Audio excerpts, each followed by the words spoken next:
Hi guys! Welcome dito sa umulad na bayan ng Tagkawayan, Quezon. Ang bilis na ng panahon, dati wala pa to McDonald's. Saka itong 7-Eleven. Another one. Ngayon, heto, may bagong bukas na naman, ang Jollibee. Ang saya ng mga bata at ang mga matatanda. Saya kapag nakikita mong umuulad yung bayan mo. Siyempre, hindi pwedeng wala si Jollibee.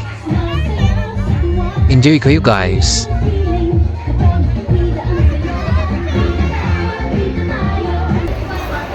Ayan no, ang lawak ng pwesto. Ngayon maluwag pa yan.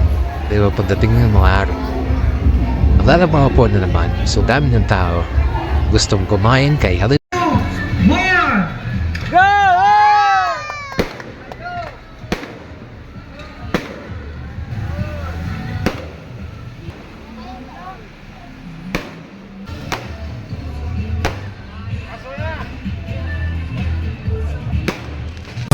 Bye guys!